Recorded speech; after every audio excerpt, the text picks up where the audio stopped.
Alrighty. Hey, Elvira. Hey, how are you doing? Welcome back. I'm doing good. I'm doing good today. How are you doing? Hair. For those yes, of you thank you. If you're listening, I cut it. I gave up. I cut it short again. So welcome, everyone. Welcome to Better Together, which I think is what we're going with as a name. And I'm Melissa Hunter, and this is Elvira Taylor. We didn't introduce ourselves last time. We just assumed everyone knew who we were. I know. Yeah, see, we're just assuming. We're like, oh, you're here already? You must know us. Like, please. You must know us. You must know us from our doll videos. So Elvira and I kind of went through a project over the last week or several days. We watched Atlas of the Heart, the new Brené Brown series, on HBO Max. And now I got the book when it came out because, of course, like I'm a big Brené fangirl, right? Elvira, have I made you a Brené fangirl yet? When did the book come out? Because I know obviously Atlas of the Heart. Fall. Oh, okay. Came out in the fall, and then I think she says it somewhere in the special that she realized that she wanted to read the audio version. And so that's why the Audible version just came out. It was delayed because she realized she had to be the person who read it. Okay. Because I was wondering, like, Atlas of the Heart on HBO just came out on Friday. So I was like, oh, did they release the books like around the same time? But yeah, okay, that makes sense. And I feel like when we were discussing earlier is that the book is very textbook like you said, there's images in it. It's thick. There's a lot there to comprehend. It's heavy. Now it's really, really good. And I've highlighted a lot, but I've got like all these Post-it notes, but you see how like that print and it's got pictures. It really looks more like a textbook to me and less like one of Brené's regular books, which is fine because I think this is actually a textbook about like, how do we connect to each other? But if you're not into reading textbooks, if you're not me, you don't read books all day long. I think that the fact that this is a special on HBO Max and there's, what is it? Five episodes, five very digestible episodes. Yes. Like it's organized well. There's an audience. It's almost like she's doing stand-up, and it is a little bit funny sometimes. There was laughter, real emotion. And it comes from a very positive perspective, but like it's a pretty serious topic. I mean, I do like that it was very interactive with the audience. Like the audience was able to ask questions, give their opinions, played back and forth with them. So it really didn't it wasn't a lecture with someone with a PowerPoint. I really did enjoy that. It made me want to learn more. And in this, so there is 87 emotions that she covers within the book and through she brings up 30 actually on the 5-episode special. I'm wondering if this does well, which I'm assuming it probably does because it's honestly so good. Will they expand more episodes? And I'm hoping she'll cover almost everything in the book. I think would be really great. Or just her having more specials would be awesome too. Because she does have one other special I saw pop up on she's a Netflix there as well. Yeah. So I haven't watched the Netflix one, but after watching this, I'm like, wow, I need to watch everything with her on there. Because I feel like, regardless of if you and again, I like that she's more self-help. She's not motivational speaker. So for those of you who are not familiar with Brené Brown, I'm assuming not everyone, like how I didn't know anything about her until I met you and started talking about this stuff. She's not a motivational speaker. She's a lot more self-help and about helping you figure out you. And I like that so much more than someone just getting up there and going, all right, get over depression. Okay. That's not that easy. And I really don't like that style of help. Totally. Everything she does is based on research. She's a researcher first and foremost. Before she's a speaker, before she's a writer. I mean, she's an academic. She works at a university and she does tons and tons of research. And it's out of doing this research that they have, mapped basically. That's what Atlas of the Heart is. It's like a map of our emotions. The last 2 years has been so traumatic for everyone. And she definitely brings that up, like right up front. We've never needed to figure out our emotions and our connection to each other more than we do right now. Because we were already in trouble before the pandemic came, like we were already going in a rough direction. And then, boom, pandemic world hits. We become isolated from each other during a time when we're so stressed out Yeah. and freaked out. And there's economic stress and work stress and family stress and marriage stress and health stress and every possible kind of stress imaginable. And I'm not okay. You okay? No, I mean, I feel like me, it's definitely more of like a health standpoint. Physically has had a toll on me. I can just tell I'm more stressed out than before. And then of course that spirals into, having more pain and everything, and it just messes with your emotions. So I feel like this is something that listening to these 5 episodes really helped me understand more emotions. Because there is one point, spoiler, that she asks a question, and she said that I think they believe they did like 70,000 people they asked, and they said, how many emotions when you're going through going through an emotion can you name? And I, off the top of my head, was like, probably like 15. And they said the average was only 3. And that was so shocking to me, is that we as humans only can think of 3 emotions that we can talk about, that we go through. And I'm like, wow, and then when she's like, no, after doing all this research, there's about 87 different ones that that they've at least researched. There's probably obviously a lot more out there as well. So I thought that was really interesting, that there's so much emotion, so much that we're all going through, and that vocabulary is one of the biggest things in having a better form, more comprehension of different words to be able to express ourselves, especially through the past 2 years. I know everyone just keeps saying like, oh, I'm sad or stressed, but there's so many not better words, but more in-depth words that we can place with that emotion. But then when we can understand that emotion even better, then like she said, that we can get better altogether. So yeah, I just thought it was so well done. I'm on my tangent right now, but I love I love what you really said on my about tangent language. about like how great It's in the my, language it's in my is. notes. I know, I was looking at your note, and I was like, think that was like the biggest thing for me, was that us knowing more words, being able to describe things, then we can break down and get better. Because again, she mentions, everyone just says, oh, I have anxiety or I have stress, but okay, those are very different words. Yeah. So when the one person might be going in through one, they might be feeling something else, and there's overwhelming, and it's crazy. Yeah, and one of the things that I picked up from her that I need to try to do more, I circled like a whole bunch. I circled it a lot. Like there were a lot of circles in my notes. Is asking when you don't understand, like if somebody says to you, I'm so stressed out, or I'm having an anxiety attack, or I'm just, I'm having a lot of anxiety, instead of us interpreting it as what it means to us to use those words, right? Asking, what does that feel like to you? Like, what does that look like for you right now? What does that feel like to you right now? Like it almost feels sort of interrogating a person, but asking somebody to explain more, to say more about how they feel, instead of jumping to, oh, I know exactly what you're talking about, when they might not even know exactly what they're trying to describe. I mean, it was amazing to me how much language, and how interesting that different languages, different actual spoken and written languages, some languages have words for things that we don't have in English. We're limited in terms of our vocabulary, especially when we're speaking English, because we don't have the words. So we're using a word that's kind of like it, or we're using a long sentence to explain something that in another country there's a word for. And see, I'm going through like our notes here. It says, words make emotions what they are. They're made up of what you're feeling and what you call it. So I feel like that, again, it made me really sad that in so many other languages and countries and things, that they have words for things that we just can't express. And then, I mean, I don't want to like say like, oh, we need more words. I'm like, make the dictionary bigger. We need better ways to describe it. But words really make emotions what they are. And that's just a great statement. It really is. And, I remember when I studied 7 years of French, and I've never been to France. But at some point, one of my professors in all of those years said, if you really want to understand a culture, learn their language.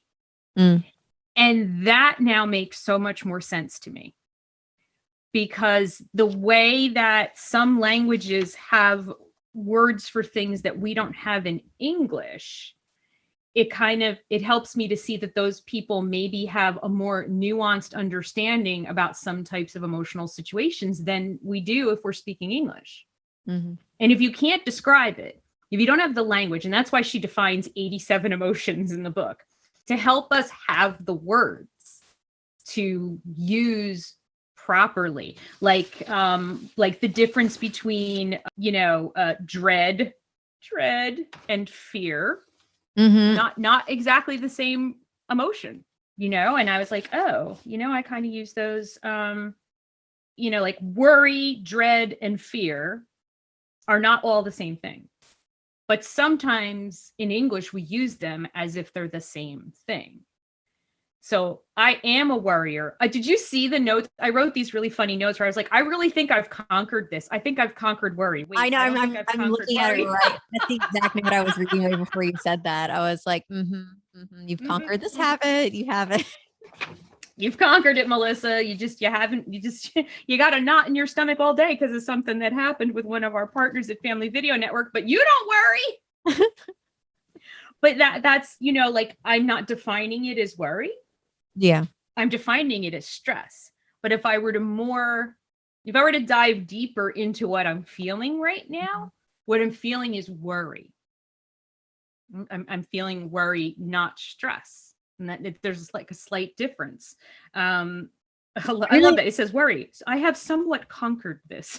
I'm looking at vulnerability. That's one of my favorites. Yeah. Where it says vulnerability is not weakness. It's one of the greatest measures of courage. And that one really stood out to me as well. I think that was on episode 2? I think it's episode 2. Yeah. And I really just enjoyed that one because to me, we hear the word vulnerable and we do think, oh, that person's being weak. Yeah. Because they're opening up and talking and discussing and going over how they are feeling. And to me, that is the most courageous thing because the average person doesn't want to just say, this is how I feel. Or if you ask somebody how you're feeling, they're like, I'm fine. Move along. I mean, and that to me, that was a great one. When Shusi said that one, I was like, oh, that's so true. That's such courage because not everybody, and also that's a lot, I think also maybe a cultural thing. I think we're taught, be tough. Don't show your emotion and and then it goes into the whole idea of being vulnerable. Yeah. And she said, vulnerability is the way we feel during times of stress. So, that feeling of, kind of that of being exposed, of being not in your strongest stance, you're vulnerable. You could be knocked over. You're more easily hurt when you're in this situation. And I really had to, think about that a little bit more. I love what I wrote here. I think I'm pretty good at vulnerability, but it sucks and I hate it. Yeah. And I think that's really accurate. I mean, I think that goes to what we're taught. Again, we're just taught to be such tough, strong people. But to me, I'm the first person who's like, nope, you're telling me how you feel. What's going on? If I'm really getting into an in-depth conversation with somebody. Yeah. And because that's, again, when you're being the most vulnerable, you're also being the most honest. And that's scary to a lot of people. And we also tend to compare ourselves to others. And that's a good segue into her 3rd episode where she talks about comparison. And I mean, I feel like we all, who doesn't do that? Maybe some monk somewhere in another country, they don't compare themselves to others. But says, wow. In reality, we all do. Yeah. And actually what I thought, what she said, that was really interesting about comparison, it says comparing is not a choice. Our choice is how we let it impact us. Comparison is hardwired into being human. Yeah. So no matter what, our brains are hardwired that we are going to compare ourselves, our houses, our kids. We're programmed to compare. Mm-hmm. But it's the what do you do with it part that matters. How do you interpret it? How do you let it? Our choice is how we let it impact us. And I let comparison impact me negatively a lot of the time. I always, I look through some sort of a lens where when I'm doing comparison, I'm always on the losing end. Like I'm always less than. And I know there's a whole bunch of neuroses and trauma behind that. But I feel like comparison can also, I mean, I find more myself, like when I do compare, I'm like, I see that, I'm like, oh, I'll be there too. Like I always turn it into something where I almost am like, if I see something where, I mean, not to bring in gossip and, celebrities in it, but under the whole Kim Kardashian thing where that she said that one statement about getting up and just working harder, I think I'm the only person on the planet.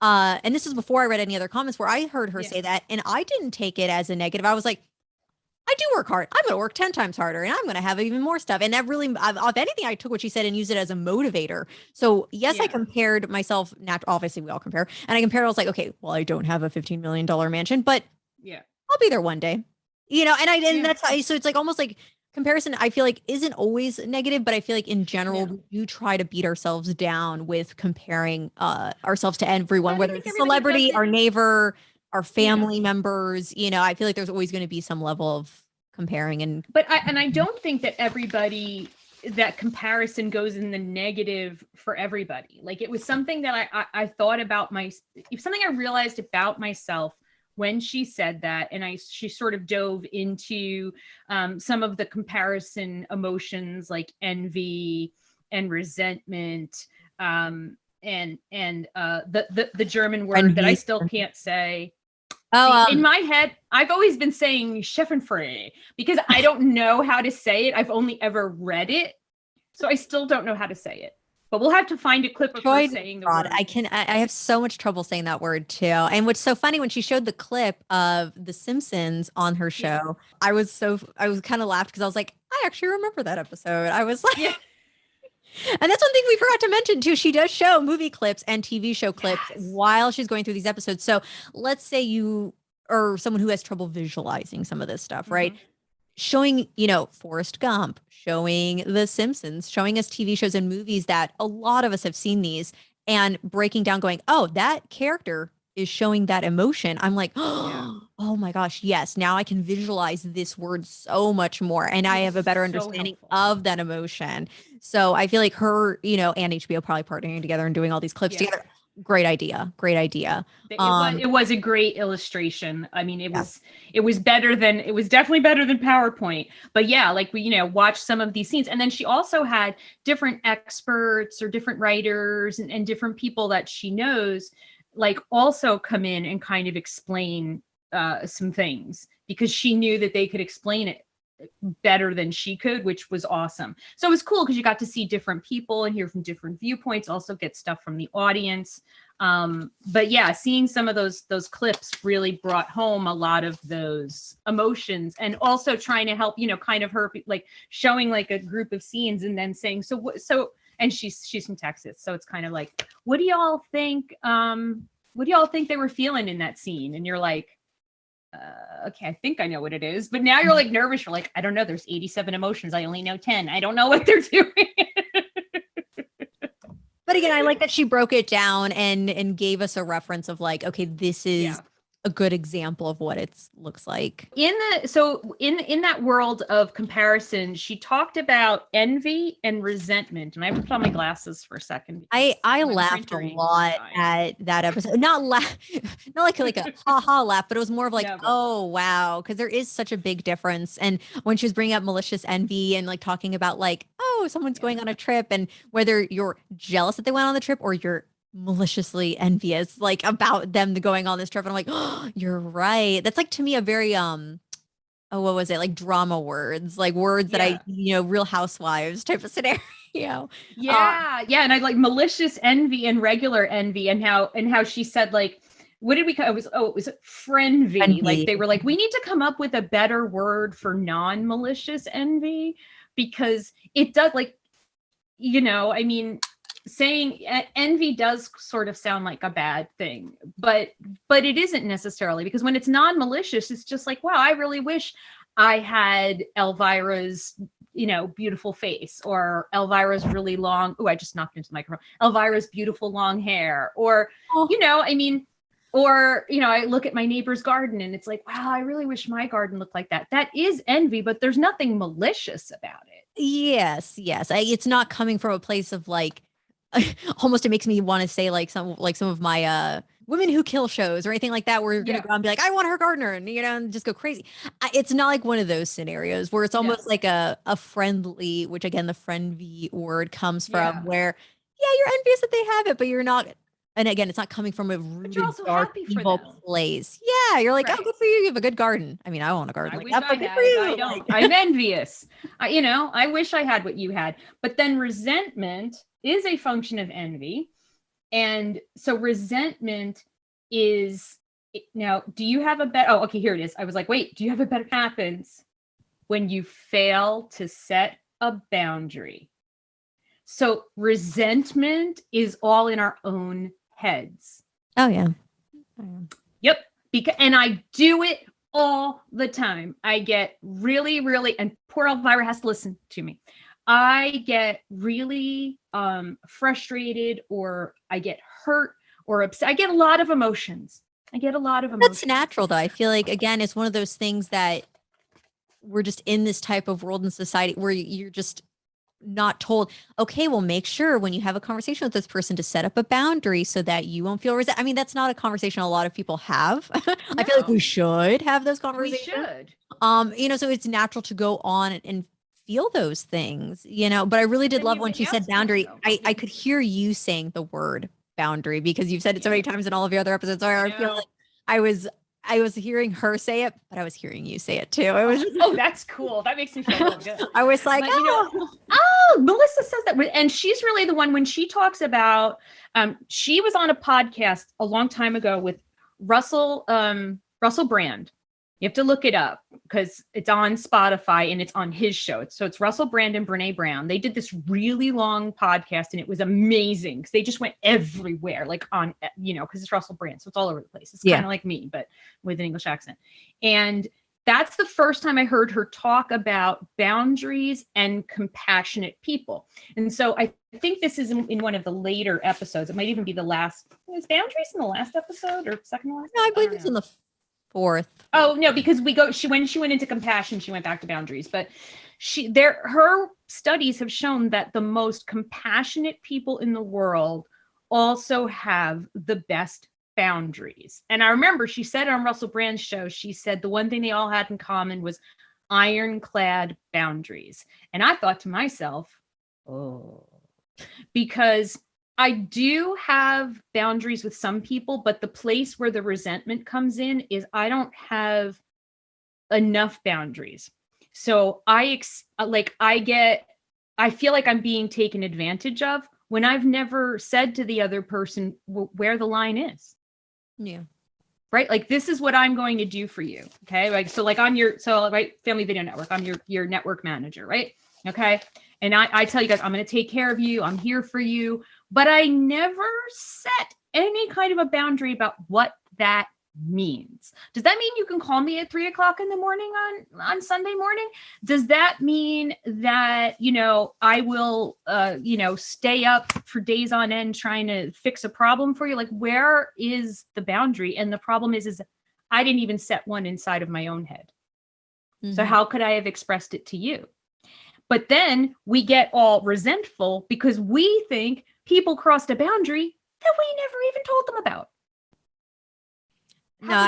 That was one thing that stood out for me where she was like, how can we get mad at someone for something they don't know? They didn't know. Yeah. Yeah, I love that. I was like, oh, it's so true. And I'm hoping just for people like watching this, hearing this, or reading the book, that's one of the best takeaways where, again, I mean, we all do it. I get upset. People are like, oh, why are they doing that to me? Or why are they bothering me or whatever? And I'm like, oh, well, I never told them not to bother me, not to bother me, but not to go past a certain line with something. Yeah. So. Or, we never, the other piece of that is also that we don't tell people what we need. And telling people what you need is, I think, somewhere in the world of boundaries, right? When she says, and I think I said this earlier, it may have been in the pre-call, I don't remember, I'm old, but asking people like, what does that look like for you? Again, goes back to this concept of like, what does support look like for you? What is, all right, I see that you're really stressed, and, if someone were to say to me, what does support look like for you right now, Melissa? I can say, thank you so much for helping me. I can see this. You seem really, really stressed about it. What does support look like from me? Well, no one ever asks me that question, right? But here's the thing. No one ever asks anyone that question. Mm-hmm. I don't ask you. If you're having a problem, I start fixing it. Yes. Like, she does touch, I think, fifth episode, she goes into that, which I feel like we could be talking about this forever. We could have turned this into 20 episodes. There is a lot more within the fifth episode that she goes over, with, everything from compassion to empathy, and then giving advice. I really like the part where she brought up one of her assistants, I believe it was, that worked on the research with her, and they do a lot of role playing to be able to go over and go, how can we really help people? Because it's so funny, like a lot of the times when she was trying to help, like during the fake scenarios, I was like, oh, I do that all the time. You're just telling somebody what to do, or, which we all do naturally. Again, that's part of how we watch television. We learn it from our parents, whatever, Yeah. But I feel like going into, again, we can turn this into an hour-long episode. We're not. Yes. We do want to touch on a few like different things about what we want to do for the next couple possible episodes discussing Atlas of the Heart. I'll let you take over, I guess, for that. Yeah, absolutely. So there's still more. I mean, we have not gotten, episode 5 was just mind-bendingly chock full of really bring it on home stuff. And so, Elvira and I were trying to think like the book, the 5 episodes, it's a lot. It's hard for us to put into a short podcast / video.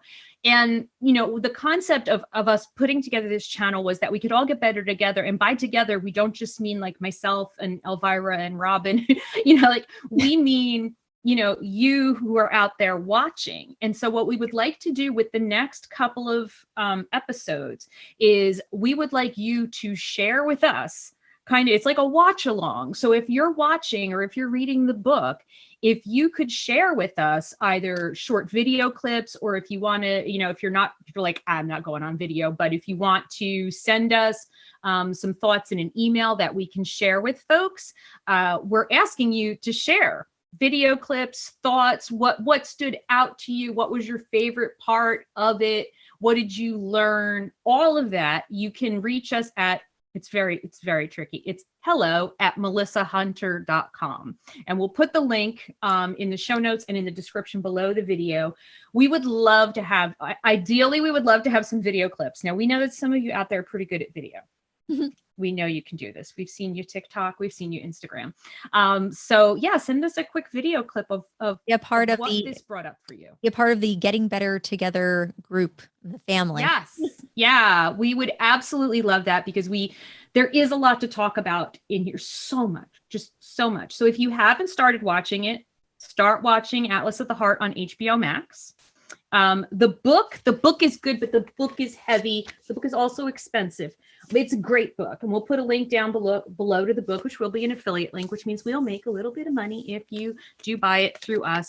You can do it on Audible, which she is the narrator. She is reading the book, it is nice to hear her in her nice Southern Texas accent. Very calming. And this is why I love her. Now you know why I love her, Elvira. She's so real. No, I mean, like, I think we should end it with the one clip at the first episode where she discusses about stress and how she had to literally leave work and it was nothing but chaos because she was experiencing so much overwhelmingness in herself that it just spiraled into something so much more. And when you're feeling overwhelmed, and that to me was so relatable. I'm like, I don't smoke, but I could feel her pain when she was describing the smoking.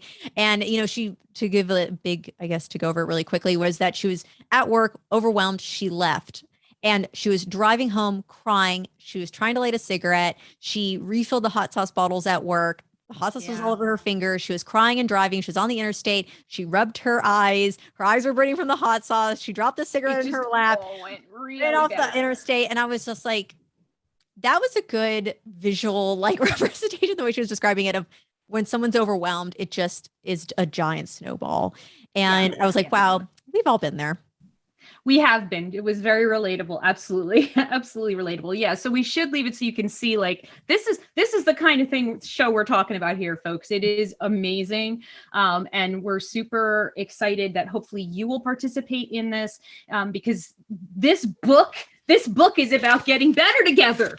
That's what it's about. And that's what Atlas of the Heart, the specials are, the episodes, it's about getting better together. How can we do this together? Because we can't do it apart.